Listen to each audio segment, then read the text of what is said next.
Très heureuse de vous retrouver encore en ce dimanche, mesdames et messieurs, pour la rétrospective de la semaine. Aujourd'hui, je reçois le conseiller du ministre de la Communication, Mandak Katako, si je ne me trompe pas, et avec lui, nous allons en tout cas débattre des temps forts de l'actualité de cette semaine. L'actualité est très très riche, alors très heureuse de vous recevoir, Mandak Katako. Merci de m'avoir invité, madame. Je vous en prie. Alors, comme l'actualité est riche, nous entrons directement dans le premier sujet. Comme vous le savez, le chef de l'État est descendu au Grand Kasaï pour, en tout cas, réconforter la population. Il était à Mbuji-Mayi et à Kananga. Plus de détails avec ce premier condensé.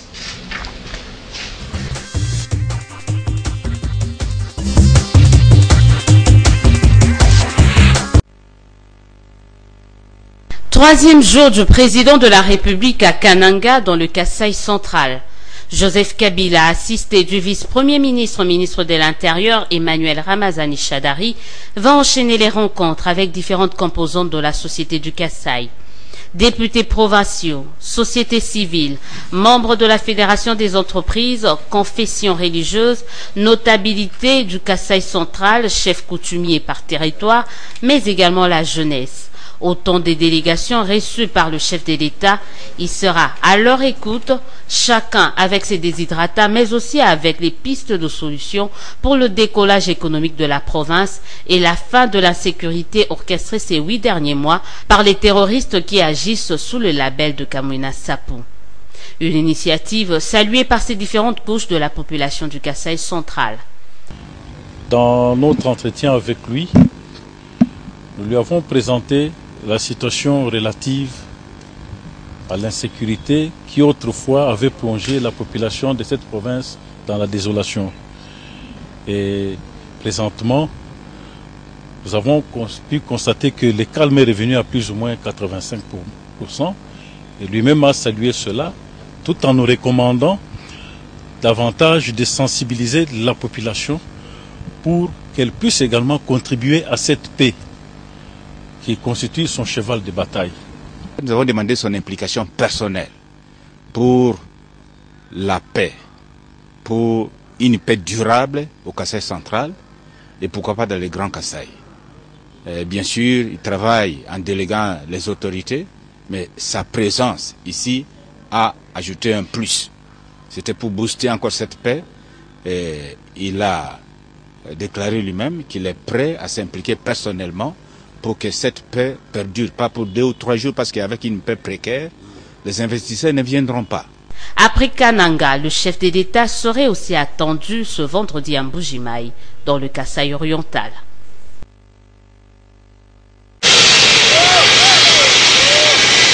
C'est en début d'après-midi de ce vendredi 2 juin que le chef de l'État est arrivé à Mbuji-Mayi, chef-lieu de la province du Kasaï oriental. Joseph Kabila sera accueilli par plusieurs officiels, dont le gouverneur de la province ouest kassaïenne, le vice-premier ministre, ministre de l'Intérieur ou encore le ministre de la Défense. Mais le plus gros comité d'accueil attendait le président de la République au sortir de l'aéroport de Bipemba.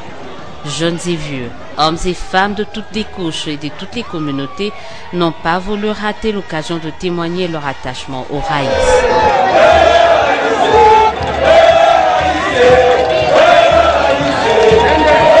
Joseph Kabila va visiblement tomber sous le charme de cette population en liesse et va décider de communier avec elle, d'où cette marche à pied. Une façon pour lui de prouver à tous qu'il reste proche des siens, de son peuple, peu importe sa province, son appartenance ethnique ou tribale. Arrivé au gouvernorat accompagné d'une marée humaine, le chef de l'État va présider un conseil de sécurité extraordinaire élargi. Joseph Kabila va donner des instructions claires pour mettre tout en œuvre afin de pacifier le Grand Kasaï, renforcer la cohésion nationale et ainsi s'atteler à la relance des activités pour le développement. Pour rappel, Mbuji-Mayi est la 2e étape de cette tournée du président de la République au centre du pays, après Kananga, dans le Kasaï central.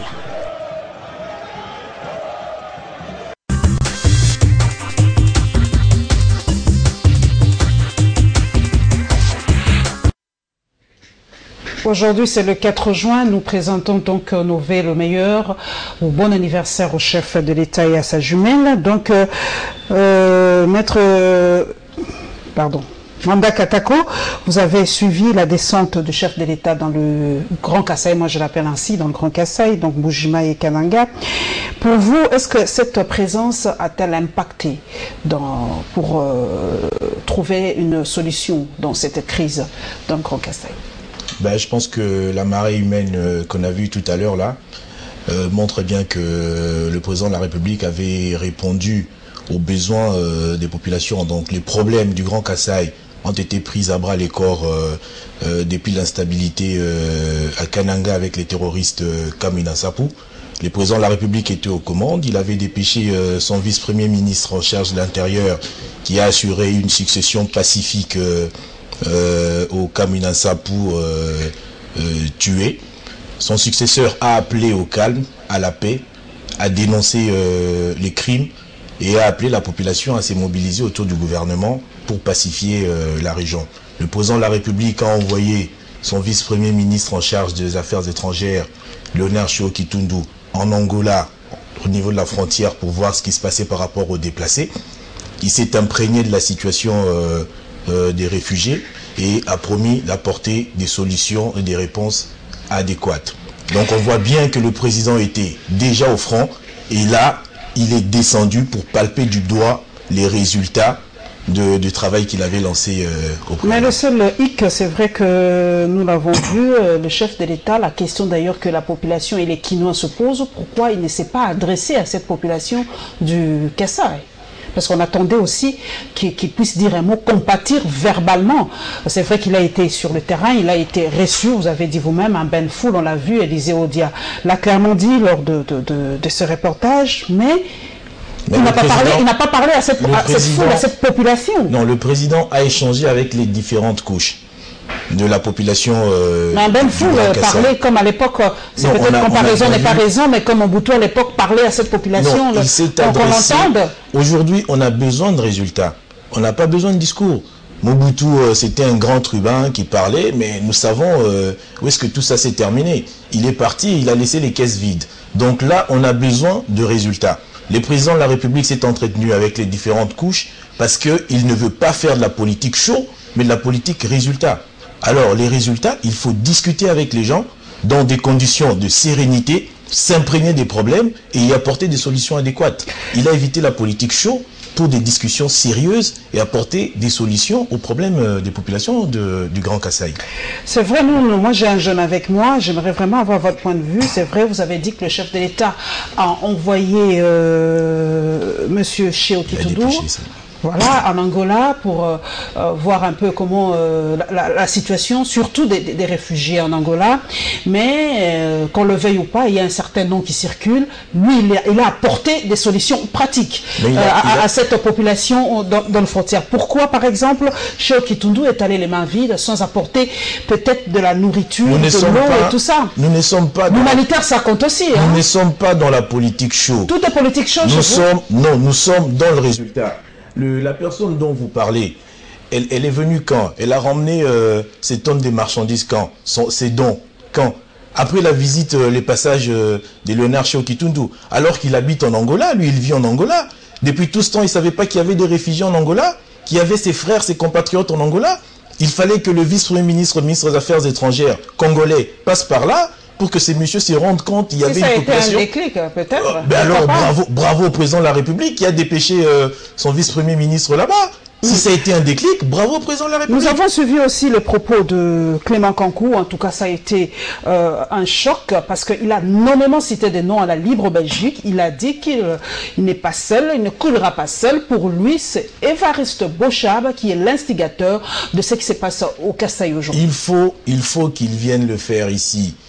Il ne doit pas faire des choses comme les candidats autoproclamés aux élections présidentielles non convoqués. Katumbi qui est à l'extérieur en train de se défendre dans différents médias, alors qu'il doit répondre à la justice. Il ne doit pas le faire à la Libre Belgique. Il faut qu'il vienne ici. Si on interdit de parler, vous l'avez suivi, on a interdit son point de presse ici à Kinshasa. Il voulait parler à la presse, on a dit non. Mais oui, parce qu'il doit parler à la justice. Il doit s'exprimer. Parce qu'il doit parler à la justice. Monsieur Kankou a été formellement identifié comme grand acteur du chaos kassaïen à travers les écoutes téléphoniques, Alors il peut faire autant de déclarations qu'il voudra à l'extérieur. Il a été formellement identifié comme tel. Il faut qu'il vienne parler à la justice. Est-ce que le PGR ne peut pas écouter aussi Évariste Bouchaba? Parce que son nom a été cité quand même, qu'on le veuille ou pas, qu'il ait parlé à la Libre Belgique ou ailleurs, mais le nom d'Évariste Bouchaba a été cité. Est-ce que le PGR ne peut pas ouvrir une enquête aussi dans ce sens-là? Madame, le ministre de la Justice, Tambwe Mwamba, l'avait dit. Différentes personnalités ont été mises sur écoute parce qu'il fallait régler le problème des Kananga. Monsieur Kankou a été formellement identifié. C'était une fuite d'informations, le ministre de la Justice l'avait reconnu, l'article qui a été balancé dans New York Times, mais laissons la justice faire son travail. Les investigations continuent. Si l'ex-vice-premier ministre Évariste Bouchaba est reconnu, identifié comme tel, il sera interpellé. Mais où se trouve Clément Kankou? Parce qu'on lui a interdit de sortir du territoire national, mais on a ouï dire qu'il est en Belgique aujourd'hui. Si c'est vrai, comment est-il sorti comment est-il arrivé en Belgique aujourd'hui? Aujourd'hui, le plus important, c'est que M. Kankou revienne et réponde à la justice. Ah, quand il revient, donc il est en Belgique. Parce que où qu'il soit, parce qu'il a été identifié formellement. Et c'est ça qui est curieux. Une personne qui a été identifiée formellement, et c'est cette personne qui est le grand absent de la liste des sanctions de l'Union européenne. Et si aujourd'hui, voilà, et si aujourd'hui, il s'est fait que M. Kankou traîne du côté de Bruxelles, tout ça, ça mérite réflexion. Il y a des questions qui se posent et ça mérite réflexion. Mais où qu'il soit, il faudrait qu'il se rende à la justice et qu'il vienne parler devant la justice. Ça ne sert à rien de parler dans les médias, ça ne sert à rien de parler à la Libre. Il faut qu'il vienne, qu'il se rende à la justice et qu'il parle, qu'il témoigne, qu'il délie sa langue. Nous prenons le deuxième thème, mesdames et messieurs, c'est le lancement de l'opération de l'enrôlement à Kinshasa. En tout cas, le go a été lancé cette semaine. Alors, nous attendons à Kinshasa plus ou moins 4 à 5 millions d'enrôlés, selon le président Corneille Nangaa, et la sensibilisation de l'enrôlement par le parti cher à Martin Fayulu, les CD.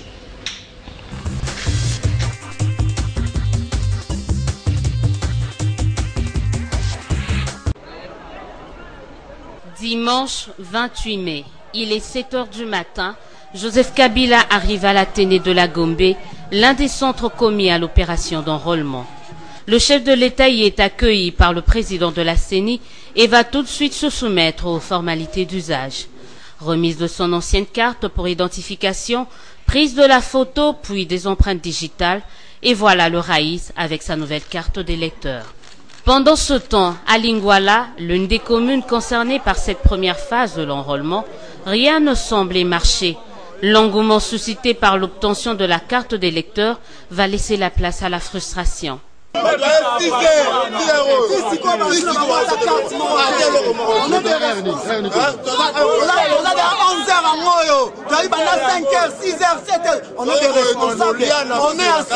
Arrivé sur le lieu dans le cadre de sa tournée de sensibilisation, l'actuel ministre de l'aménagement du territoire sera témoin de ce raté, mais Félix Kabange Numbi se veut rassurant.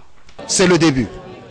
Maîtrise de l'appareil, vitesse dans la saisie des opérateurs, et tout ça, ça crée une lenteur de démarrage. À noter qu'en marge de cette opération d'enrôlement à Kinshasa, la CENI n'exclut plus d'atteindre les 8 millions d'enrôlés, mais renvoie la balle aux Quinois. Plus ou moins 4 500 000 électeurs attendus à Kinshasa, mais les Quinois me disent que non, 4 millions c'est peu, la balle est dans leur camp, la balle est dans notre camp, nous Quinois. Enrôlons-nous massivement pour que nous atteignions 5 millions, 6 millions, pourquoi pas 8 millions. La balle est dans notre camp, il nous appartient de le faire. L'opération est pour 90 jours, rappelle Corneille Nangaa. Le président de la centrale électorale insiste sur quelques dispositions pratiques à observer pour le bon déroulement de ce processus, notamment se classer toujours en 2 rangées, hommes et femmes, éviter les bousculades et accorder la priorité aux personnes vulnérables, dont les vieillards, les femmes enceintes, mais également celles avec les enfants à bas âge.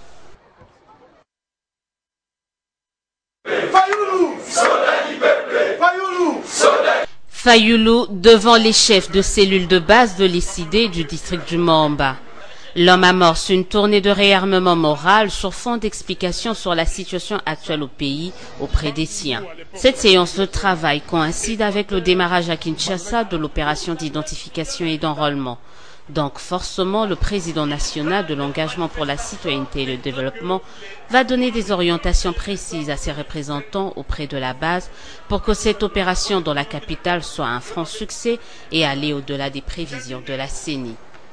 Fayulu, qui n'a jamais caché son scepticisme à l'endroit du travail des membres de la CENI, appelle à la vigilance tous azimuts et entend avoir un œil regardant sur ce processus. Nous disons que Kinshasa doit avoir au moins 8 millions d'électeurs parce que on est en train d'enrôler même les mineurs de 16 ans pour prévenir les élections à venir.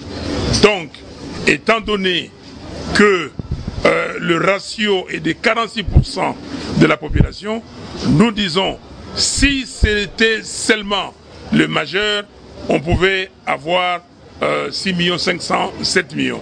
Mais comme on enrôle aussi les 16 ans, Kinshasa doit avoir plus de 8 millions. Pourquoi nous disons ça?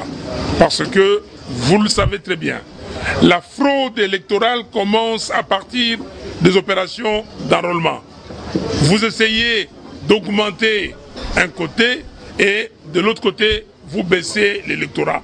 Et ça, c'est la tricherie. Nous avons dit aux membres de la CENI que nous sommes très vigilants. Nous allons tout regarder, nous allons auditer. Après le Moamba, le président national de l'ICD compte mettre le cap vers le district de la Tchango afin de s'atteler au même exercice.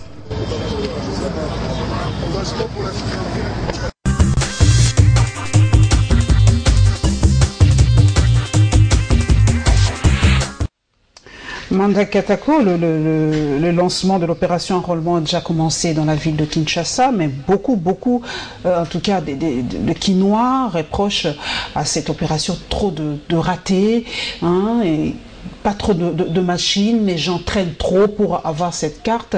D'ailleurs, merci à toi, Jeff Calais, parce que tu as fait plus ou moins 5 heures pour avoir une simple carte d'électeur à cette allure. Est-ce que vraiment dans les 90 jours, la ville de Kinshasa aura ces 8 millions selon Martin Fayulu d'enrôlés? Ben, moi je pense que si. Il fallait bien commencer, donc l'enrôlement est arrivé. C'est des problèmes des premiers jours, les gens s'adaptent, les équipes s'adaptent et même la population s'adapte aussi parce qu'il faut quand même une certaine discipline pour aller un peu vite. Donc là, c'était les aléas des premiers jours, mais je suis sûr que la vitesse des croisières sera prise. Parce que là, déjà, nous sommes à plus de 26 millions d'enrôlés. Déjà? Oui, plus de 26 millions d'enrôlés. Dans toute la République? Dans toute la République. Ah, ok, parce que moi, j'ai cru à Kinshasa. Non, Kinshasa, c'est 8 millions. Sauter de ma chaise. Non, on estime aller jusqu'à 8 millions, on ne peut pas aller au-delà. Mais nous sommes déjà à 26 millions. Et ça prouve bien que la CENI est en train de travailler, que toutes les machines sont mises en branle pour que les élections soient organisées dans les meilleurs délais. Donc ça, c'est la seule garantie aujourd'hui. Le reste n'est que discours, c'est du verbiage, mais les résultats que la CENI apporte aujourd'hui, c'est des résultats qui garantissent tout le monde. Et c'est des résultats qui devraient apporter la sérénité, autant au niveau de la majorité présidentielle que de l'opposition et même de la communauté internationale. Vous avez reproché à un moment, je crois que la majorité présidentielle avait dit que non, l'opposition ne s'occupe pas des élections, l'opposition se bat que pour être à la primature, mais cette fois-ci, nous avons vu Martin Fayulu sur le terrain, en tout cas se battre pour que les Kinois s'enrôlent, donc l'opposition ici, cette fois-ci, est prête pour les élections. Oui, autant elle est à la primature, autant elle est sur terrain, à se battre pour que les gens s'enrôlent, parce que c'est l'opposition qui a la primature. Et c'est la même opposition qui se bat aujourd'hui pour que les gens s'enrôlent et qu'on aille aux élections. Donc ils sont dans une certaine logique, et nous encourageons, nous saluons cela. Nous avons suivi aussi à l'est Manda Katako, il y a eu dans un camp de réfugiés, on a remis quelques cartes d'électeurs. Il paraît que ce sont les voisins, les Rwandais, pour ne pas les citer, ont remis leurs cartes d'électeurs. Est-ce que comment savoir aujourd'hui pratiquement qui est congolais, qui ne l'est pas? Peut-être pas à Kinshasa, mais à Kinshasa aussi, on ne sait pas. Mais aujourd'hui, surtout dans les provinces frontalières, comment savoir qui est congolais, qui ne l'est pas aujourd'hui? Non, mais c'est le travail que la CENI est en train train de faire. Au fait, on procède à l'identification et puis on vous remet la carte d'électeur. Et la carte actuelle, elle est différente de la première carte parce qu'elle est sécurisée et on a tout changé. Ça veut dire machine, présentation de la carte, parce qu'il fallait éventuellement éviter le fraude de ces gens-là. Donc la CENI est en train de travailler dans ces sens, on identifie et puis on enrôle. Vous avez déjà obtenu votre carte? Non, pas encore, j'attends que l'enrôlement commence vers chez moi et je suis à Limité. Ah, donc à Limité, c'est pas encore arrivé comme chez moi, dans la commune de Mongafula. Donc nous restons un peu dans ce chapitre de carte d'électeur. Donc cette carte d'électeur, Manda Katako, fera encore office de pièce d'identité. Mais office de pièce d'identité, on a parlé de l'identification et qu'il fallait identifier les gens. Il y a une structure qui a été mise en place pour procéder à l'identification, recensement, pour qu'on ait une pièce d'identité. Là, nous devons aller aux élections. Il faut aller le plus vite aux élections. Alors, on a doté la CENI des moyens nécessaires pour qu'elle nous conduise aux élections. Tout le monde a réclamé les élections. On voulait bien aller au recensement, identifier les gens et avoir des cartes d'identité.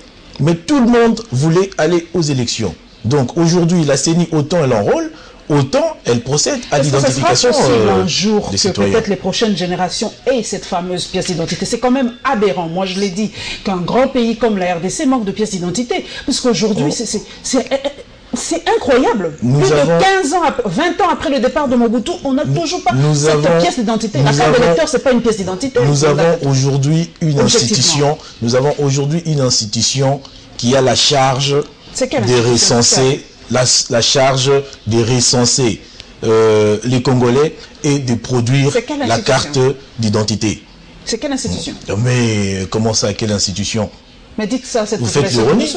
Vous faites l'ironie. Je vous en prie, dites-le à cette population, parce que 20 ans après, on n'a toujours pas cette pièce d'identité. Madame, on voulait, c'est ce qui avait été prescrit. On voulait tous commencer par le recensement. Par exemple, lier la pièce, le fait de faire cette pièce d'identité aux élections. On ne peut pas le faire en déant peut-être à ce temps-là. Madame, pourquoi lier on a crié au loup quand il était question d'aller recenser la population. Ils ont dit que la majorité voulait glisser, la majorité voulait traîner, la majorité ne voulait pas d'élection. Alors aujourd'hui, la CENI reçoit les moyens du gouvernement pour identifier, enrôler les gens, parce qu'il faut aller aux élections. Après les élections, est-ce que Manda Katako peut se battre pour qu'un jour, il tienne dans ses mains une pièce d'identité? Madame, le président de la République l'a déjà fait. Nous avons une institution qui a la charge, qui est dirigée par le professeur Loubanou, qui a la charge de procéder au recensement et de produire la carte d'identité comme finalité. Donc le président de la République, les institutions du pays se sont déjà occupés de ça et je pense qu'après les élections, certainement, ça sera fait. Parce que lorsqu'on voulait passer au recensement, c'est tout le monde qui a crié au loup. C'est de la manipulation, c'est parce qu'on veut faire traîner, ça va durer 5 ans, Joseph Kabila restera au pouvoir 5 ans de plus. Ben maintenant, nous allons aux élections. Nous n'allons pas terminer sans parler de cette polémique. Je pose clairement et directement la question, est-ce que le chef de l'État s'est-il enrôlé 2 fois? Comment ça, le président de la République s'est enrôlé 2 fois? Je vous en prie. Parce qu'il y a un fichier. Ça a été dit, ça a été... parce qu'il faut éviter. Moi, j'ai un intellectuel, un scientifique avec moi. Dites-nous, est-ce que le chef de l'État s'est-il enrôlé 2 fois? Non, mais c'est impossible. Il va s'enrôler 2 fois alors qu'on n'a pas 2 empreintes, madame. On n'a pas 2 empreintes. Donc, il y a un système qui est là en place qui fait que vous ne pouvez pas vous enrôler 2 fois parce que vous n'allez pas effacer vos empreintes. Il va s'enrôler sur quel nom et en utilisant quelles empreintes? C'est impossible. C'est impossible. Aujourd'hui, on utilise l'intelligence pour éviter la fraude. Et pour les Congolais habitant à l'étranger aujourd'hui, est-ce que on a déjà commencé pour eux? Est-ce que la CENI pense aussi à ceux qui sont à l'étranger? Parce que selon la loi électorale, les Congolais de l'étranger doivent voter, mais depuis tout ce temps, j'ai l'impression qu'on les a Non, je crois que non, le ministère de Congolais de l'étranger travaille certainement pour ça. Le Premier ministre, dans son discours du dépôt de la loi financière, l'a dit clairement. Il va voir avec les membres du gouvernement. Chacun va déposer sa feuille de route par rapport aux actions prioritaires à mener. Donc, je pense que le ministre délégué en charge du Congolais de l'étranger travaillera certainement pour ça, avant que la lettre d'émission n'y revienne. Prochain sujet, les sanctions de l'Union européenne, c'est tombé encore, et même à part l'Union européenne, les États-Unis aussi ont sanctionné. Nous allons parler en tout cas long et à large de ce dossier et la restitution du sommet Cameroun. Plus de détails dans ce troisième condensé, mesdames et messieurs.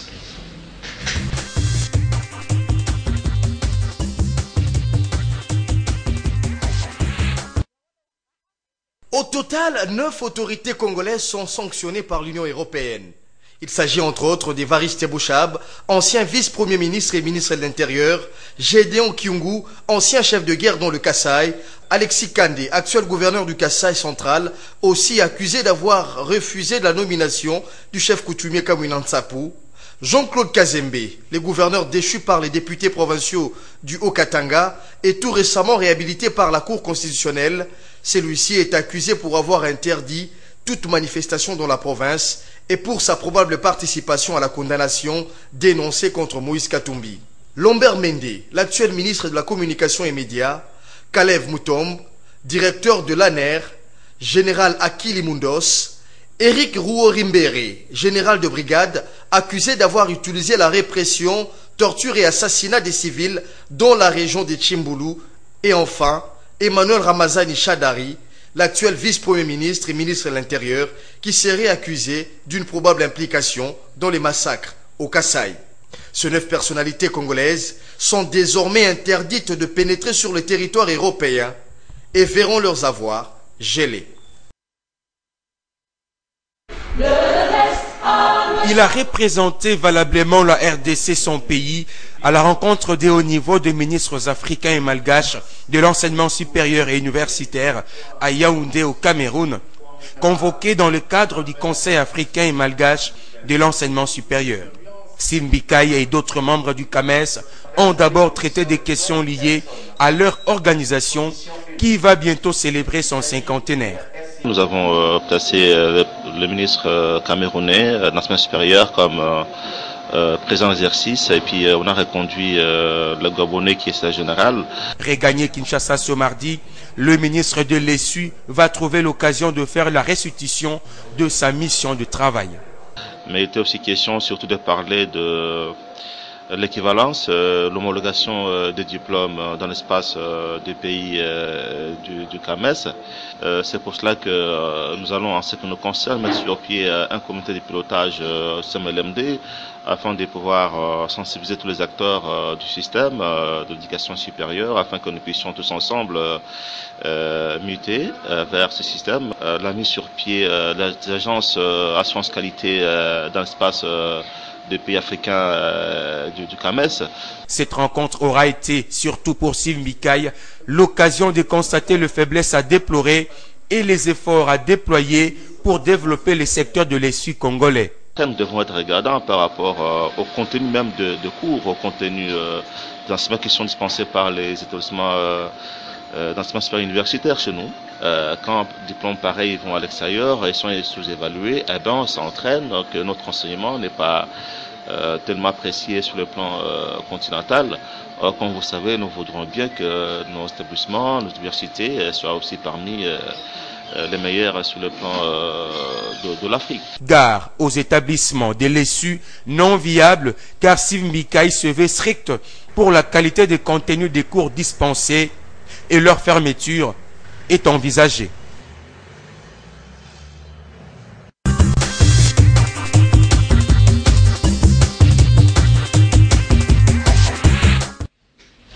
Les sanctions sont tombées, les noms ont été cités. Merci à toi, notre directeur de programme. Alors, quels sont selon vous les critères qu'ont l'Union européenne pour sanctionner certaines autorités de la RDC? Ils les font comment? Ils choisissent pourquoi? Comment? Mais en fait, il n'y a pas de critères.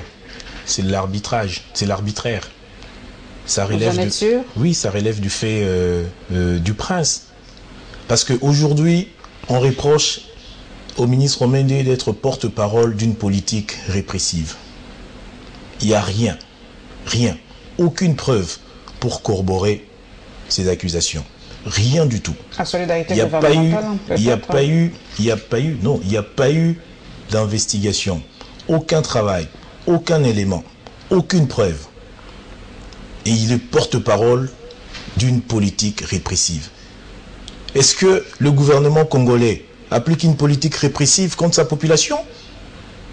La question des Chimbulu, des Kananga, puisque c'est de ça qu'il s'agit. Depuis le début, on a dénoncé des actes terroristes. On a voulu nous faire croire que c'était un fait social, il fallait répondre à cela et les gens allaient se calmer. Mais les écoutes téléphoniques aujourd'hui là de services de renseignement sur M. Kankou par exemple montrent bien qu'il s'agissait des terroristes. Quand on demande à ce qu'un colonel soit battu, tabassé, tué, on a vu la femme de l'administrateur du territoire de l'autre côté, coupée en 1000 morceaux. Mais c'est des actes de terroristes. C'est des actes terroristes. Donc là, le gouvernement agit, la police est déployée, les forces armées sont déployées et on parle d'une répression. Non, madame. Et aujourd'hui, il faut savoir une chose. On a aligné des noms, on a cité des gens, des officiels, sans aucune preuve. Nous savons que c'est de l'arbitraire, oui, c'est cela. Mais ce n'est que la partie émergée, la première phase de ces gens, l'action de ces personnes qui veulent combattre... Non, selon vous, Amanda Katako, il y a des fils du pays qui font cette propagande contre certaines autorités de la RDC? Mais oui, mais bien sûr, là, il n'y a même pas question de propagande. On a vu ce qui s'est passé, le New York Times a publié des éléments. Aujourd'hui, quand on sanctionne, qu'est-ce qui se passe après? On surveille les mouvements, les transactions au niveau des banques. Il ne faut pas opérer des transactions en euros, il ne faut pas opérer des transactions en dollars. Et lorsqu'une banque congolaise opère des transactions en euros ou en dollars par rapport à une personne qui a été sanctionnée par l'Union européenne, mais la banque à son tour, elle est sanctionnée. Le code SWIFT coupé. Donc ça veut dire qu'il n'y aura plus de transactions à l'international pour cette banque. Imaginez, nous avons combien de banques ici? Si ces banques sont sanctionnées... c'est vrai que vous dites que c'est de l'arbitraire, mais quand même... C'est vrai que moi je l'ai dit, hein, les Occidentaux ne sont pas supérieurs à nous, mais je ne pense pas que ces gens prennent des décisions comme ça à l'arbitraire. Il y a quand même certains documents, il y a quand même certains éléments. Si le New York Times publie quand même certains éléments, si la Libre Belgique publie quelque chose, vous ne croyez pas ça. C'est ça qui est curieux. Si eux ils publient ça, il y a quand même certains éléments pour que les Occidentaux puissent sanctionner. C'est ça qui est curieux. Ils ne le font pas comme ça. C'est ça qui est curieux. Pourquoi ils n'ont pas choisi Manda Katako, ils ont choisi Lambert Mende? Madame, il y a quand même des éléments. Madame, je vais vous dire une chose. C'est ça qui est curieux. Monsieur Kankou, qui a été formellement identifié, n'est pas dans la liste. Ça, c'est curieux. Ça, c'est un problème. Au fait, la question, la Russie a été sanctionnée par l'Union européenne. Qu'est-ce que la Suisse a dit? La Suisse a dit, je ne sanctionne pas la Russie. Ramenez-moi une résolution des Nations Unies et je sanctionnerai la Russie. Vous n'êtes pas la Suisse. Non, mais c'est... Y a-t-il des recours maintenant? On va y arriver. Les recours, où vont-ils... Il y a un tribunal au niveau de la Commission européenne qui peut être saisi pour un recours éventuel. Mais aujourd'hui, cela va nous servir des tribunes. Parce qu'on va démontrer, carte sur table, noir sur blanc, que le Congo est victime. Victime de quoi? De ses richesses? Victime de quoi? Victime de ceux-là qui veulent nous recoloniser, qui veulent placer leurs pions ici, qui vont piller pour eux. Nous sommes victimes de ces gens. On parle des restrictions de visa contre le ministre Mende. Je suis souvent allé en Europe avec le ministre Mende. Et je vais vous dire, qu'est-ce que le ministre fait? Il répond aux invitations. Il répond à une invitation officielle. Il rétablit la vérité travestie par certains médias ou même par certaines autorités européennes. C'est ça qui dérange, madame. C'est ça qui dérange. Rétablir la vérité travestie en utilisant leurs médias, en allant directement tout droit à l'opinion publique européenne, c'est ça qui dérange. C'est ça qui dérange. Il n'y a aucune preuve, il n'y a aucune condamnation judiciaire, aucun élément qui peut aujourd'hui corroborer les accusations. L'Union européenne a sanctionné Manda Katako. Nous sommes aussi dans les relations internationales. La contrepartie congolaise, ce sera quoi? Parce que nous, on ne sera pas là qu'à subir chaque fois des sanctions. Parce qu'on n'a pas d'autorité européenne à sanctionner aussi. C'est ce que j'ai dit, c'est ce que je disais tantôt. Donc là, cela relève du fait du prince. Ils ont, un pays est souverain. de prendre des décisions de refuser de donner un visa à quelqu'un, de prendre des décisions de faire surveiller les systèmes bancaires ou de refuser à ce que des individus passent par leur système bancaire pour leurs transactions financières.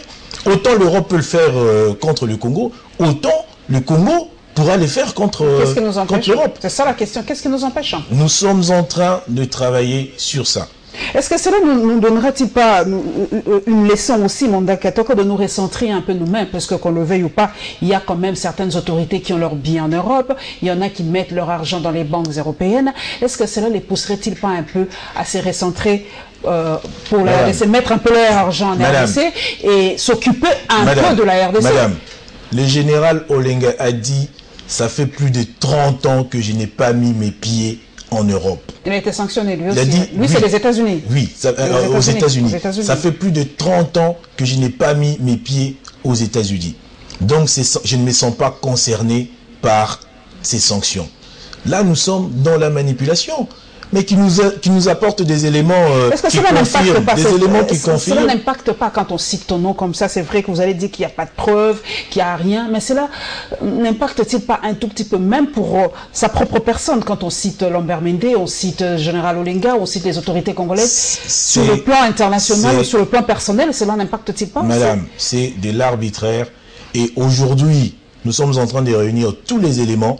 Nous allons nous servir de ces tribunaux européens pour dénoncer cela comme tribune et expliquer comment le Congo est visé, parce que nous voulons être un pays souverain, parce que nous ne voulons pas être recolonisés, parce que nous ne voulons pas avoir des laquais de ces gens qui veulent être installés ici pour piller. Nous allons nous servir de ça comme tribune. Votre souveraineté, Manda Katoko, c'est vrai que vous parlez beaucoup de souveraineté politique, mais nous n'avons aucune souveraineté économique, vu par exemple comment nos marchés sont envahis par... Moi, je ne mâche pas les mots, hein, c'est mon pays, je l'aime. Comment nos marchés sont envahis par les Indo-Pakistanais, par les Libanais, etc. Nous sommes indépendants, ni politiquement, ni économiquement. De quelle indépendance parlez-vous? De quelle souveraineté? Madame, à Paris, vous ne ferez pas 100 mètres sans croiser une boutique chinoise. Il y a tout un quartier, même plus, le 11e arrondissement, réservé aux Chinois. Pas 100 mètres, pas 50 mètres sans croiser une boutique chinoise. C'est pas pour autant que la France se laisse marcher sur les pieds par la Chine. C'est pas pour autant que la France se laisse marcher par le pied, sur les pieds par la Chine. Aujourd'hui, le monde est devenu un grand village, et je pense même que c'est pour ça que les Européens vont pas trop sanctionner du côté de la Chine, parce qu'ils savent que demain ils vont acheter des chemises à 30 $ venant de la Chine. Quand elles sont achetées aujourd'hui à 4 $, elles sont produites en Chine. L'Amérique est endettée, a une grosse dette de la Chine, mais l'Amérique ne s'est fait pas marcher sur les pieds par les Chinois. Donc autant nous devenons un pays capable d'accueillir des investissements ici, des investissements étrangers, des capitaux étrangers, mais c'est pas pour autant qu'on doit se faire marcher sur les pieds. Et c'est au fait ça qui dérange. Quand on explique aux amis que nous sommes un pays ouvert, mais pas offert, et c'est ça qui dérange. C'est ça qui dérange. D'où les sanctions que nous voyons aujourd'hui. Mais nous allons livrer ces combats, nous allons nous servir de ces tribunaux comme une tribune, et cette question sera réglée une bonne fois pour toutes. Le ministre, nous avons suivi le ministre de l'ESU, Steve Mbikaï, qui est allé au Cameroun représenter notre pays, la République démocratique du Congo. Il a parlé de l'homologation des diplômes, qu'on doit essayer un peu de revoir certains cours, parce que nous sommes en tout cas aussi en retard par rapport à beaucoup de pays africains, européens. Pour vous, il a grandement raison de mettre l'accent sur ça? Oui, il faut mettre l'accent sur ça, c'est très important. Il faut travailler là-dessus. Moi, je me souviens, en 99, donc disons en 2000, je suis allé en France où j'ai fait mon inscription à Paris 1, mais je n'avais pas besoin de faire trop d'acrobatie. Lorsqu'on disait que arrivé en Europe, il fallait revenir en 6e des humanités, refaire l'année ou 5e et tout ça. Non, j'ai juste fait l'équivalence des diplômes. On m'a demandé d'expliquer pourquoi j'avais fait le choix de Paris 1, de la Sorbonne sur 5 feuilles. J'ai expliqué. Et puis ça a été corrigé et finalement j'avais eu mon Le diplôme a encore de la valeur aujourd'hui. Vous donnez peut-être votre cas, mais aujourd'hui pour la majeure partie des Congolais c'est très difficile, hein, cette homologation. Non, moi je pense que autant on peut travailler sur ça, autant nous devons arrêter de nous sous-estimer. Il faut savoir croire en nous-mêmes et ça va nous éviter de penser que non, on est très bas. Donc les gens qui vont aujourd'hui en Europe, qui font leurs inscriptions, moi je pense qu'ils peuvent témoigner. Il n'y a pas en France par exemple des complications particulières. Vous savez parler français, vous savez écrire français, vous avez votre équivalence des diplômes. Et vous commencez. Nous allons maintenant à l'Assemblée nationale. Comme vous le savez, le Premier ministre est allé défendre son budget qui vaut aujourd'hui à peu près entre 5 et 6 milliards de dollars et la réaction de quelques députés après, en tout cas, ce débat qui a été très très houleux.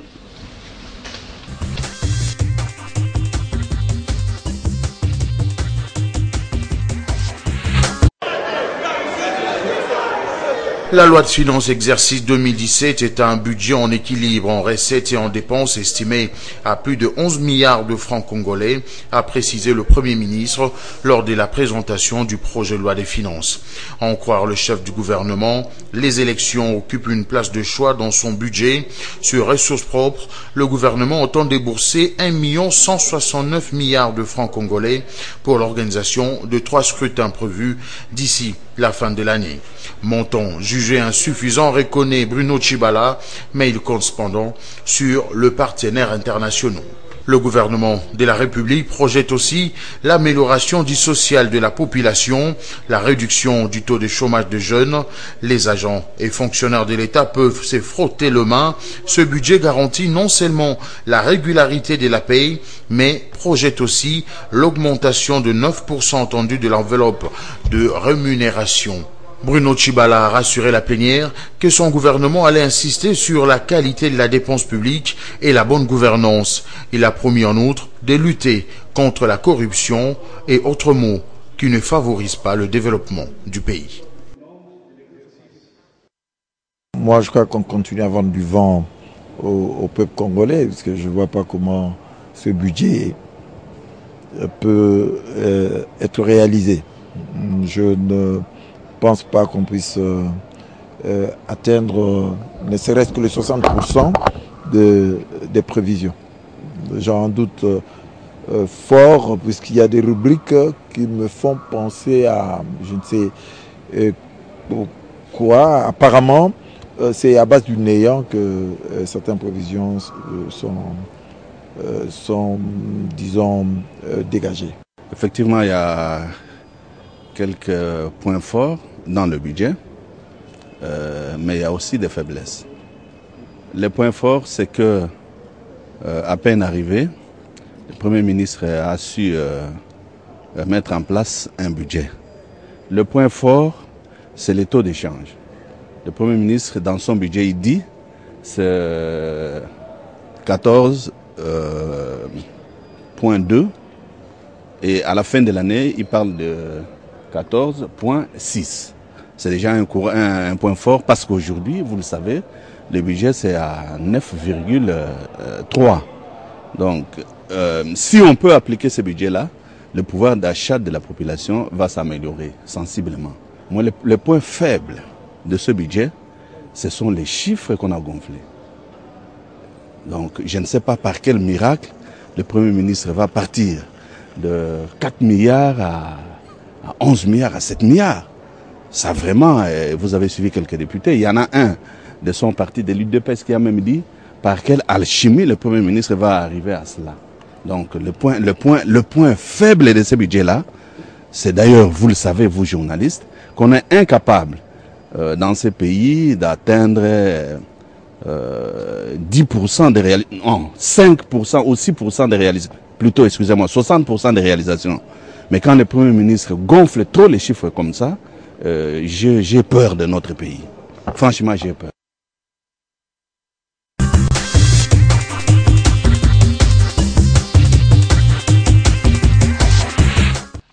Mandak Katako, question directe. Budget réaliste ou utopique? Réaliste. Comment ça? Ben oui, mais parce que quand on arrive aux affaires, la première des choses qu'on fait, c'est identifier les richesses. Et le Premier ministre a été assez clair même dans son speech quand il a dit que la situation économique s'améliorait doucement et que la demande en termes de matières premières était relancée, et même sur le plan du pétrole. C'était pas les cas. Le dollar qui s'échange aujourd'hui à $1 à 145 Oui, mais il a élaboré des scénarios. Il a reconnu le problème. Il a élaboré des scénarios sur lesquels la commission ECOFIN est en train de se pencher aujourd'hui avec le ministère du Budget et les cabinets du Premier ministre pour une croissance à 3,5 et même par rapport au taux d'échange autour de 1452 francs le $1. C'était pas le cas lorsque le budget des 4 milliards avait été élaboré par rapport à la crise qui était assez serrée. Mais aujourd'hui, l'économie est en train de se relancer doucement. Et le Premier ministre a tablé aussi sur ça. Mais aujourd'hui, c'est vrai que le dollar s'échange à $1, bon, mettons $100 à 145 000 francs, mais les fonctionnaires se plaignent et disent qu'ils sont toujours payés sous le taux de 92 000 francs. Donc le Congolais a perdu plus de 60 à 65% de sa valeur. Effectivement, le Congolais perd le pouvoir d'achat par rapport à ça. Et le Premier ministre, par rapport au scénario élaboré, il a notamment tablé sur le fait qu'on allait fixer le taux d'échange à 1452 francs pour $1. Donc je pense qu'il y aura une implication directement sur le réajustement des salaires des fonctionnaires. On va ajouter 10 000 à 20 000 francs sur chaque fonctionnaire. Hein. Non, mais je pense que puisque le taux officiel sera de 1452 francs, donc il y aura certainement une implication. Mais c'est vrai, parlons maintenant de l'apport de la communauté internationale dans ce budget. C'est vrai, vous travaillez avec le nationaliste Mende qui aime parler de la souveraineté nationale. Mais pour vous, pourquoi cet apport de la communauté? Doit-on toujours se tourner vers cette fameuse communauté internationale pour apporter un souffle dans notre budget? Mais je vais vous dire une chose, madame. Je vais peut-être vous surprendre. Les Japon apportent pour près de 40% dans le budget américain, qui vient du Japon, l'allié du Pacifique. Donc c'est pas une question extraordinaire, c'est pas une nouveauté. Quand ça vous achète, non, c'est pour dire que c'est pas. Bien les comparaisons quand on parle des élections tous les 5 ans, vous trouvez des excuses. C'est pour dire, madame, que c'est pas une nouveauté congolaise. C'est pas une nouveauté congolaise. J'étais encore en train de lire aujourd'hui, cet après-midi, l'interview que le chef de l'État avait accordée au journal allemand, où il est revenu sur la question des élections de 2011, où il a contredit les journalistes qui parlaient du plan Marshall européen pour l'Afrique. Le président de la République a été clair. Plus de 50 ans, vous nous faites des promesses sur ça. Pourquoi le plan Marshall aujourd'hui? Nous avons organisé nos élections en 2011. C'était une mobilisation interne. Les partenaires qui nous promettaient le moyen nous ont demandé de repousser les élections. Mais nous sommes allés aux élections. Nous sommes allés aux urnes. Félix Tshisekedi est allé voter. Tshisekedi était candidat. Il a voté lui-même. Mais c'était sur fonds propres. C'était de la mobilisation interne, de la mobilisation du gouvernement, de la mobilisation du chef de l'État. Donc c'est pas une nouveauté, c'est pas exceptionnel que les partenaires étrangers apportent une contribution, c'est pas quelque chose d'exceptionnel. Comme on le sait, ils le font pas souvent, vous l'avez dit, le chef de l'État l'a d'ailleurs souligné, mais bon, espérons vraiment que cette fois-ci, on s'occuperait un peu du social du Congolais, parce que vraiment le social du Congolais, oui, parce que vous avez catastrophique. Vous avez vraiment raison. On ne sera pas aller aux élections si sur le plan social il n'y a pas de stabilité. Donc il faut, autant on travaille pour aller aux élections, autant il faut travailler pour le social. Et là, le Premier ministre l'a si bien dit dans son discours de présentation. Est-ce qu'il y avait un chapitre dans ce budget, ça c'est la question que je vous pose, liée aux élections, parce que vous avez dit, si le social ne va pas, si on n'a pas d'argent, peut-être on n'ira pas aux élections. Et le mot qui fâche, le mot qui fait peur, le mot qui suscite la passion, Manda Katako, c'est le référendum. Si ça ne marche pas aujourd'hui, est-ce que la population, on laissera à la population le choix d'aller au référendum pour changer un peu quelques articles de la Mais le référendum est constitutionnel, madame. Voilà la phrase clé, je m'y attendais. Le référendum est constitutionnel. Mais oui, le référendum est constitutionnel. Le contraire, c'est approprié à ce moment d'aller au référendum parce qu'aujourd'hui, les voix déjà s'élèvent pour dire on va y aller si ça ne va pas. Mais il y en a qui disent que selon les accords du 31 décembre, pas question de référendum, quelle que soit la situation. Le référendum est constitutionnel. Donc vous pensez que les 80 millions de Congolais vont laisser 30, 40 personnes qui sont allées siéger à la Senco décider pour 80 millions de personnes? Il n'y avait pas que la Senco, il y avait aussi la Cité de l'Union africaine. Oui, mais il n'y avait pas un million de personnes là-bas. Mais il n'y avait pas un million de personnes là-bas. Il n'y avait pas un million de personnes. On les a mandatés, tous les Congolais ne peuvent pas aller à la Senco ni à la Cité de l'Union. Il y a 500 députés, on a mandaté à 500 députés. Aujourd'hui, c'est aussi en droit que les Congolais sollicitent un référendum. C'est constitutionnel. Bon, selon vous, si ça se faisait, prenons cette politique fiction, pour vous, Manda Katako, si vous réalisez cette constitution, quel article doit-on modifier dans cette constitution? Madame. Un ou deux articles. Madame, s'il vous plaît. Ce qui est important ici, c'est qu'on comprenne que le référendum est ça, on le sait, c'est constitutionnel. Je ne suis pas... Si on vous demandait, par exemple, prenons le fait de la double nationalité, soyons pratiques. J'ai un intellectuel avec moi, ne faites pas des faux fouillons, Manda Katako. Prenons la double nationalité. Aujourd'hui, par exemple, on dit pour Clément Kankou, qui s'est prévalu de sa nationalité canadienne pour ses réfugiés, bien que, je le répète, l'ambassadrice du Canada a démenti l'information, mais selon d'autres sources, bravo Actualité CD qui nous a dit, 7 sur 7, qu'il serait, entre guillemets, à Bruxelles, en Belgique aujourd'hui. Donc, Clément Kankou s'est prévalu de sa nationalité canadienne. Aujourd'hui, pour vous, est-ce que ça serait bien qu'on mette cette question de double nationalité? D'ailleurs, je me pose la question si Manda Katako n'est pas français, comme il a fait en France. Pas du tout. Alors, on se pose la question si on doit mettre sur la table cette question de double nationalité et qu'on en parle réellement, puisqu'il y a des milliers de Congolais qui possèdent une autre nationalité. C'est une question vraiment cruciale et réelle et passionnante. Ben oui. Et passionnée. Ben oui, c'est une question qui doit être mise sur la table. Mais aujourd'hui, la nationalité congolaise, elle est pour vous, exclusive. On doit modifier? On peut modifier? C'est une question qui doit être mise sur la table des discussions. Quelle est votre position personnelle? Moi, je pose la question à Manda Katako, le Congolais. Pour vous, moi, j'ai dit, votre question sur la double nationalité. Vous l'avez dit tantôt, que j'étais en France, que j'ai fait mes études là-bas, effectivement. J'avais une carte des résidents français des 10 ans. Les jours où j'ai décidé de mettre la clé sous la porte chez moi et de rentrer au Congo, je suis revenu au Congo et j'avais ma carte en poche qui a expiré ici. Donc ça veut dire que c'est des choix. Lorsque vous avez fait le choix de devenir français et que la nationalité congolaise, elle est exclusive, vous abandonnez la nationalité congolaise. C'est des choix. Mais comment savoir, avec les élections qui arrivent, c'est vrai, à un moment même, Sami Badibanga qui a été nommé Premier ministre, on a su après qu'il était belge, comment savoir aujourd'hui, par exemple, pour les élections qui viennent, qui est Congolais, qui n'est pas, surtout pour les Congolais vivant à l'étranger, même ceux qui sont ici, il y en a plein qui ont ces passeports bleus, rouges, je ne sais pas quoi, et aujourd'hui... Au fait, c'est facile, c'est des fichiers, c'est des fichiers qui existent. Lorsque vous devenez français, lorsque vous êtes résident, lorsque vous avez une carte d'une année, vous êtes fiché, vous êtes dans une base de données. On peut tout simplement interroger cette base de données pour savoir si vous êtes français, ou si vous êtes belge, ou si vous ne l'êtes pas. Donc ça, c'est pas compliqué. C'est un travail à vraiment reporter le terrain, aller sonder un peu, parce que... J'ai salué quand même le travail qui est en train d'être fait en ce moment au ministère des Congolais de l'étranger avec la carte Okapi, qui va faciliter les Congolais de l'étranger d'éviter les Français devenus Français ou qui ont eu une autre nationalité, d'éviter de passer par les ambassades. Donc avec la carte Okapi, ils passeront directement de leur pays de résidence ou là où ils ont leur nationalité au Congo. Quelques facilités qu'on accorde aux originaires de la RDC. Voilà, c'est une transition avant que cette question ne soit débattue de manière sérieuse, parce que il faut vraiment débattre sur ça. C'est une question vraiment qui fâche, malgré le moratoire. Il faut débattre sur ça. Vous avez vu des gens, M. Kankou, c'est un exemple.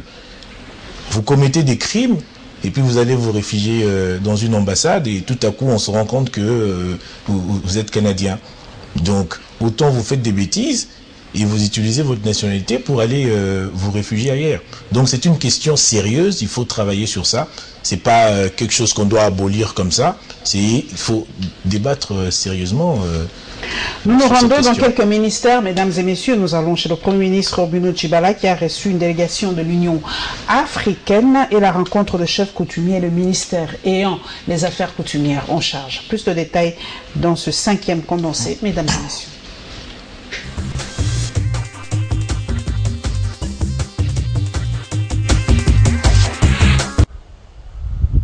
Au centre des discussions de ce tête-à-tête entre le Premier ministre et la délégation conduite par les commissaires à la paix et à la sécurité de l'Union africaine, la mise en place du comité de suivi de l'accord de la Saint-Sylvestre. Les visiteurs de Bruno Tshibala, composés des représentants de la CIRGL, de la SADC et de l'Union africaine, souhaitent la mise en œuvre intégrale de l'accord de la SENCO. La problématique liée à l'organisation des élections en République démocratique du Congo était aussi au menu des échanges. Comment on peut soutenir les efforts visant à mettre en œuvre l'accord du 31 décembre. Comme vous le savez, toutes nos organisations ont soutenu très fortement le dialogue et l'accord du 31 décembre. Et nous souhaitons que toutes les parties prenantes y aillent de façon vigoureuse, comme cela a été prévu par l'accord du 31 décembre. Et comme vous savez, le Conseil de sécurité, lors de sa dernière résolution, a appelé à la mise en œuvre intégrale et de bonne foi de l'accord. Et notre mission se situe dans ce cadre. Le chef du gouvernement a pour sa part rassuré ses hôtes. Les efforts fournis par le gouvernement en vue de financer le processus électoral est une preuve de la volonté de l'exécutif central d'aller aux élections, a-t-il dit.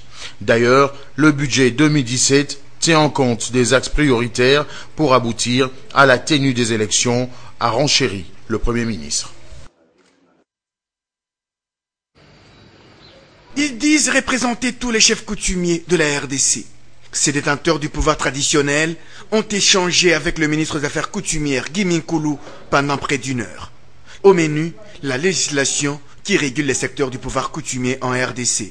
Pour eux, la RDC ne peut se développer sans leur contribution. Les chefs coutumiers, c'est les racines. Les chefs coutumiers, c'est la force de tout ce qui doit être pour un bon développement de la RDC.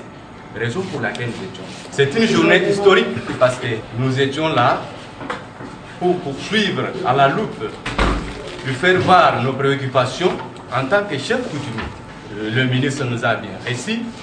Il a été attentif à tout ce qui s'était présenté comme préoccupation de part et d'autre. Et nous sortons satisfaits. Sortis satisfaits. Ces chefs coutumiers veulent également en savoir plus sur l'assistance que l'État congolais accorde aux autorités traditionnelles. Il y a le budget qui doit se voter au Parlement. Ce que nous avons déploré, c'est tout ce qui est prévu pas dans les statuts portant le chef coutumier. On parle de la santé, on parle de prise en charge en cas d'investiture de chef, mais on ne fait pas voir envers qui nous allons nous orienter. Raison pour laquelle il faut qu'on établisse avec toute assurance dans quelle direction nous serons tournés en vue de voir et récupérer cette assistance ou les moyens qui sortiront de la part de l'État pour soutenir toutes les. Le ministre des Affaires coutumières Guy Minkoulou a annoncé pour la semaine prochaine la publication d'une circulaire en vue de l'identification de toutes les associations des chefs coutumiers œuvrant en RDC. Il a tout de même souligné que les conflits coutumiers seront réglés par les concernés eux-mêmes.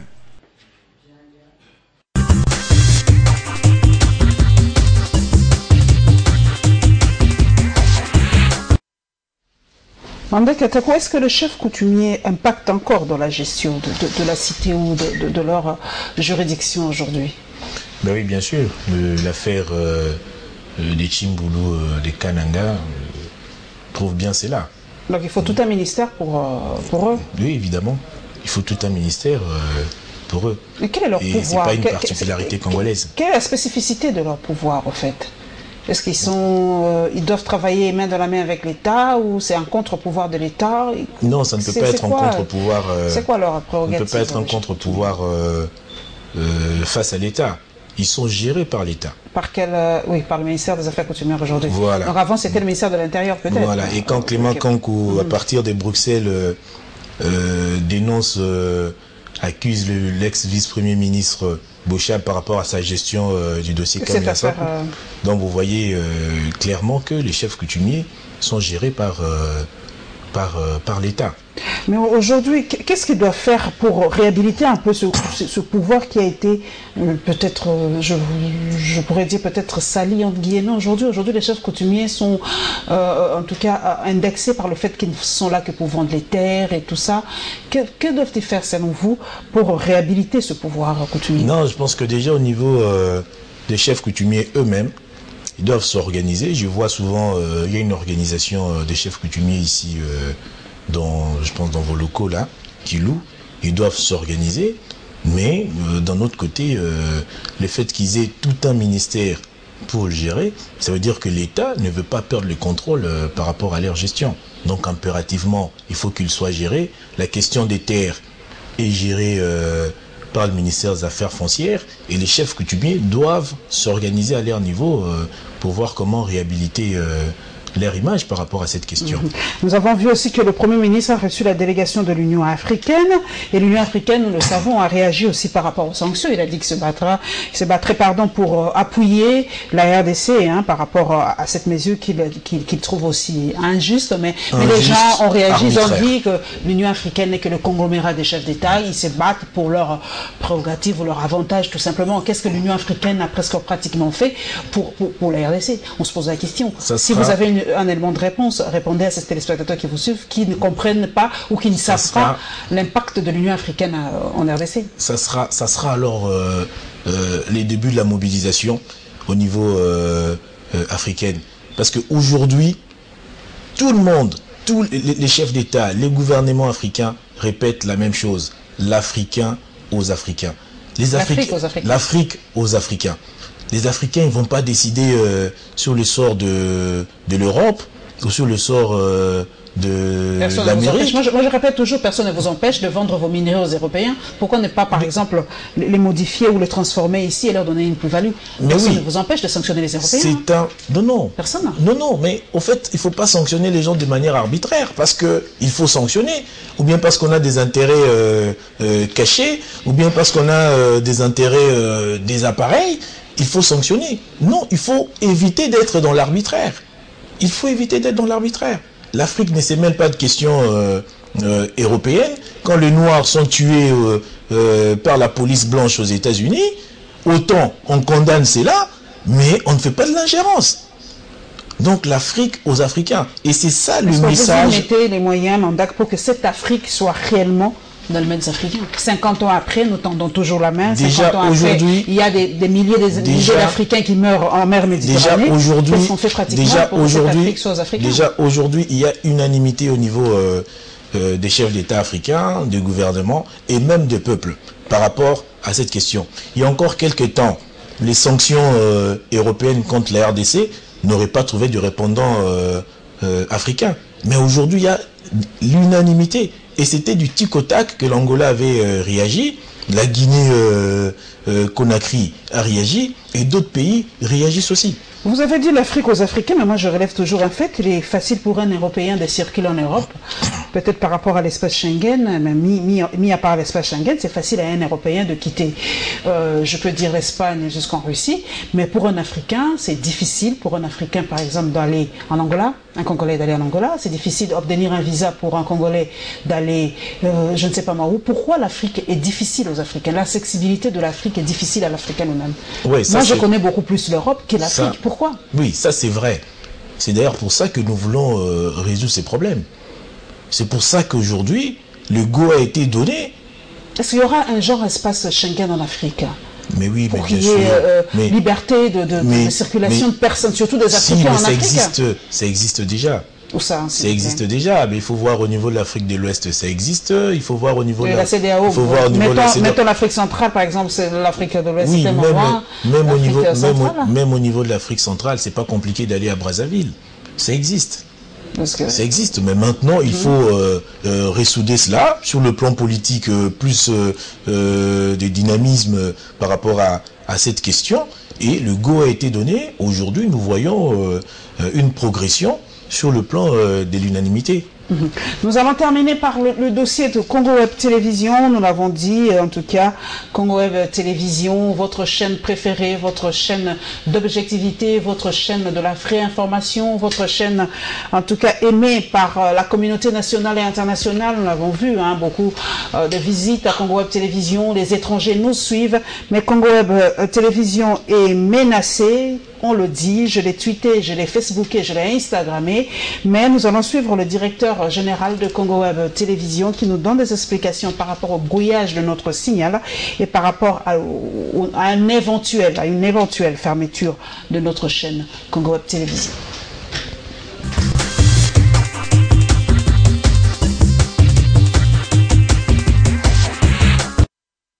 Nous avons reçu la lettre de la RPTC qui nous met sur la liste de télévisions qui doivent arrêter leurs émissions dans 2 semaines parce que nous sommes sur la liste de fréquences analogiques de Congo-Brazzaville. Mais nous savons déjà en 2008, lorsqu'on a discuté sur les fréquences, notre fréquence n'était pas sur la liste de Brazzaville. 2008. Aujourd'hui, nous sommes sur la liste de Brazzaville. Mais il y a des télévisions à Kinshasa qui sont sur la liste internationale de Brazzaville. Ces télévisions ne sont pas concernées par cette décision. Pourquoi seulement nous et d'autres télévisions concernées sont protégées? Par solidarité, je ne citerai pas une télévision ici. Il a été dit fin 2015, parce que nous n'étions pas capables de basculer en numérique en RDC, le gouvernement a pris des dispositions en mettant en place une équipe qui allait piloter cette migration vers la télévision numérique. Et il a été dit que toutes les chaînes de Kinshasa vont émettre en analogie jusqu'à ce que le gouvernement sera capable de nous amener tous vers le numérique. Donc aujourd'hui, on nous demande de fermer Congo Web. Pourquoi seulement nous? Pourquoi pas d'autres télévisions qui sont sur la fréquence de Brazzaville? Et c'est connu de tout le monde. Pourquoi seulement nous? Il y a 6 mois, on a commencé à perturber notre signal. Lorsque nous dénonçons cette perturbation, on nous envoie cette lettre. Donc, voilà ce qui se passe. Nous allons continuer à émettre parce que nous avons confiance aux institutions de l'État. Nous avons confiance au comité national de la migration vers la télévision numérique. Nous avons confiance aux institutions de l'État que l'immigration, c'est toutes les télévisions. Vous avez aujourd'hui des télévisions qui sont sur prostate, en Binza. Ces télévisions-là sont sur numérique et continuent à émettre sur analogie. On ne les a pas coupées. Nous ne sommes pas sur numérique. Nous sommes que sur analogie. Nous, on va nous couper. Pourquoi ces mesures-là?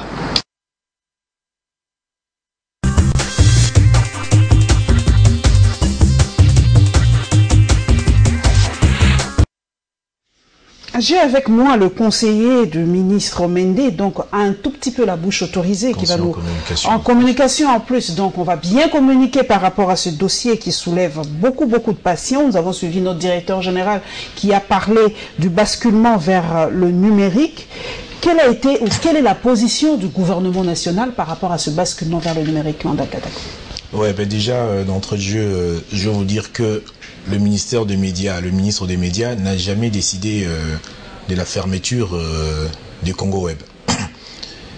Une commission a été mise en place pour travailler par rapport à la migration d'analogie numérique. Et il était question de continuer en simulcast. Donc ça veut dire on évolue, on émet en analogique et en numérique en même temps. Parce que il y a une période de grâce qui avait été décidée pour permettre aux télévisions de se conformer, de s'outiller pour basculer. On a vu que Congo va dépasser cette période, donc la période de grâce est terminée. La période de grâce n'est pas terminée. Nous sommes en période de grâce. Donc vous allez mettre en simulcast, en analogique et en numérique. Ça permet aux télévisions de s'outiller pour basculer de manière confortable en numérique, mais ça permet aussi aux foyers de s'outiller, acheter des télévisions avec carte TNT incorporée, okay. Ou alors des décodeurs TNT. Donc nous sommes en période de grâce. Effectivement, Congoweb avait saisi le ministre Omende par rapport à cette question. Le ministre était en Chine où il participait au 7e forum sur le numérique en Afrique. Donc la Chine a décidé de booster le numérique en Afrique, lutter contre la fracture numérique. Il était là-bas. Quand il est revenu, il a été saisi de cette correspondance.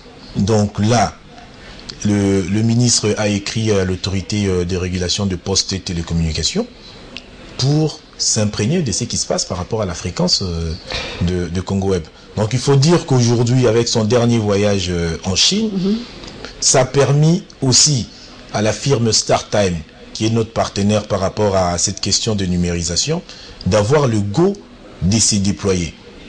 Donc le déploiement va commencer maintenant, mais nous sommes encore en période... le go va commencer, donc StarTime va se déployer dans toute la République et le coût sera peut-être moins cher pour les familles congolaises pour avoir ces décodeurs et avoir toutes les chaînes.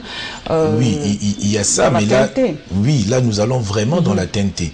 Donc StarTime, c'est pas seulement ce que nous voyons, c'est une firme qui est... C'est une grande firme en Chine, voilà, c'est une grande firme qui est dans le numérique. Et StarTime va aider le gouvernement congolais, travailler en collaboration avec l'État congolais pour que les familles congolaises soient dotées en outils nécessaires pour la TNT. J'ai discuté ce matin, moi je suis une influenceuse, j'ai discuté ce matin sur Internet avec un monsieur qui m'a dit que non, les fréquences des chaînes choisies comme Web Télévision, CNTV et d'autres, j'ai oublié, c'est pour permettre à la 4G d'être opérationnelle ici en République démocratique du Congo. On a dédié ces fréquences à certaines firmes de télécommunications pour avoir la 4G. Et que les tests étaient déjà opérationnels en République démocratique du Congo. Donc on doit libérer ces chaînes parce que c'est comme ça et c'est la loi. La loi est dure, mais c'est la loi. Vous l'avez dit tantôt que j'étais quand même la bouche autorisée. Donc je vous dis que le ministre a écrit à l'autorité de régulation de postes et télécommunications et l'autorité de régulation de postes et télécommunications RPTC répondra au ministre pour lui expliquer ce qui se passe. Qu'est-ce qui se passe réellement avec cette fréquence? Mais depuis quelques mois aussi, on a vu l'apparition de beaucoup de chaînes de télévision depuis 2002. Le directeur Gilbert Beladi nous a parlé des fréquences de Brazzaville, des fréquences qui devaient normalement être pour Brazzaville, mais qui octroie les licences pour que ces nouvelles chaînes depuis 2002 commencent à émettre à Kinshasa. Mais c'est l'autorité de régulation des postes et télécommunications. Mais qui est sous votre tutelle? Sous la tutelle de PTNT. Et pas avec vous, non, vous ne travaillez pas en... Non, au fait, nous gérons les contenants, donc les médias tels que c'est géré. Mais avant que l'autorité n'octroie une fréquence, il faut qu'il y ait un avis favorable du ministère. Du ministère des Médias. Du ministère des Médias. Et donc, est-ce que vous avez déjà donné ce go pour ces milliers de chaînes qui sont apparues depuis 2002? Des milliers de chaînes? Bon, c'est une façon de dire, hein, parce que nous voyons ces chaînes qui non, mais aujourd'hui, avec le numérique, donc, ils ont cette autorisation. Donc, c'est des fréquences illimitées. Illimitées. Voilà, c'est des fréquences... ce ne sont pas les fréquences de Brazzaville. Non, la question des fréquences de Brazzaville a toujours existé, mais là maintenant nous basculons dans la TNT, dans le numérique. La dernière question par rapport à cette question, c'est la priorité. Moi, je posais cette question, je vous le pose, vous en tant que bouche autorisée du ministère de la Communication. Est-ce une priorité pour la RDC de basculer dans la TNT? Mais bien sûr, parce que c'est pas une question qui a été décidée par la RDC toute seule. C'est une question qui a été décidée à Genève, au siège des institutions des télécommunications, au siège international des institutions de télécommunications, l'Union internationale des télécoms, l'UIT. Donc c'est une question mondiale et nous ne pouvons pas, nous la RDC, voilà, rester en marge de cela. Sinon on risque d'être sanctionné. Parce que c'est l'UIT qui est le patron de toutes les fréquences dans le monde. C'est l'UIT qui décide sur la question des fréquences. Donc c'est une question qui a été décidée sur le plan international et la RDC ne peut pas rester en marge de cela. Ok, et nous sommes presque à la fin. Manda Katako, combien de pays africains ont déjà basculé totalement dans la TNT? Vous en avez une idée? Bon, il y a quelques pays quand même. On a tous eu un peu le même problème sur le plan d'infrastructure. Alors nous, il y avait des questions d'ingérence de certains pays qui court-circuitaient un peu l'évolution de l'exécution avec nos partenaires de StarTime, et ces questions ont été résolues. Non, les Occidentaux, quand on dit que c'était partenaires des Occidentaux, on ne voulait pas que vous ralliez aux Orientaux. J'ai dit il y a eu des ingérences extérieures, et ces questions ont été résolues, réglées.